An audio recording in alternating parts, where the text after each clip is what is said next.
Ever wondered how a small European nation like Portugal managed to build a massive colonial empire in Africa that lasted for centuries? It's a story of ambition, conflict, and a pivotal year, 1575. This is the year Portugal laid the foundations for its first true African colony in Angola, a decision that would reshape the history of an entire continent. Let's travel back in time to understand how it all happened. Before 1575, the Portuguese presence in Africa was mostly about trade, not territory. For decades, they had established coastal trading posts, or feitorias, from West Africa all the way to the Indian Ocean. Their primary goal was to bypass the old trade routes controlled by their rivals and get direct access to valuable goods like gold, ivory, and spices. In Central Africa, they developed a complex relationship with the powerful Kingdom of Congo. The Portuguese offered goods, missionaries, and military assistance, and in return, the Congo provided captives for the burgeoning transatlantic slave trade. This was a partnership, albeit an unequal and often tense one, but it wasn't outright colonization. The Portuguese were guests, dependent on the goodwill of African rulers. But by the mid-16th century, things were changing. The dream of finding legendary silver mines in the interior, rumored to be mountains of pure wealth, became an obsession for the Portuguese crown. At the same time, their relationship with the Kingdom of Congo was deteriorating.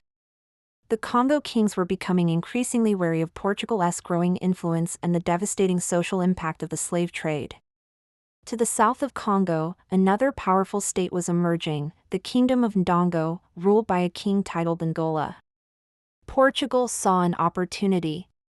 If they couldn't control Congo, perhaps they could dominate Ndongo and finally seize those mythical silver mines. This brings us to the key figure in our story, Paulo Dias de Novaes. He was the grandson of Bartolomeu Dias, the legendary explorer who first rounded the Cape of Good Hope. Adventure and ambition were in his blood. In the 1560s, Novaes had led an earlier, unsuccessful mission to Ndongo. He was even held captive there for several years. But instead of deterring him, this experience only fueled his determination. He returned to Portugal with a bold proposal for the king: grant him the authority to conquer and colonize the lands of Ndongo. He wouldn't just trade, he would rule. The Portuguese crown, eager for the riches of the fabled silver mines and a secure base in Central Africa, agreed. In 1571, King Sebastião issued a royal charter, the Carta de Doacaio, granting Novaes the title of governor and captain general of the Kingdom of Sebaste. This was a revolutionary document. It gave Novaes the right to build forts, establish settlements, and govern the territory on behalf of Portugal. It was a license for conquest. This was no longer about partnership, it was about dominion. So, in 1575, Paulo Dias de Novaes set sail with a formidable fleet, 7 ships carrying hundreds of soldiers, skilled artisans, missionaries, and a handful of families. This wasn't a trading party, it was a colonization mission. On February 11, 1575, they arrived at the Ilha de Luanda, an island just off the coast that was a crucial hub for the slave trade. From this strategic position, they prepared to move on to the mainland. They founded the settlement of São Paulo de Assunção de Luanda, which we know today as Luanda, the capital of Angola. The choice of location was no accident. It had a natural harbor and was close to the Kwanza River, the main artery leading into the heart of the Ndongo kingdom. The initial interactions were deceptively peaceful. Novaes, using the diplomatic skills he'd learned during his captivity, presented himself as an ally to the Angola of Ndongo. He offered military support against the kingdom's local rivals, a classic divide-and-conquer strategy. The Angola, likely underestimating the true scale of Portuguese ambitions, accepted the help. For a brief period, an uneasy alliance was formed. The Portuguese established a foothold, building forts and chapels, slowly expanding their presence along the Kwanza River Valley.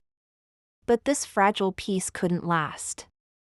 The Portuguese demand for land, resources, and, most importantly, captives for the slave trade, quickly exposed their true intentions. The myth of the silver mines proved to be just that, a myth.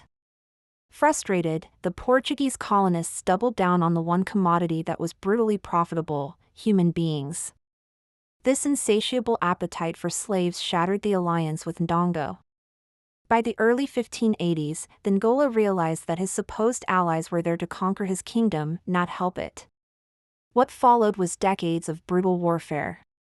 The Portuguese, with their superior firearms and fortified positions, waged a relentless campaign against the armies of Ndongo.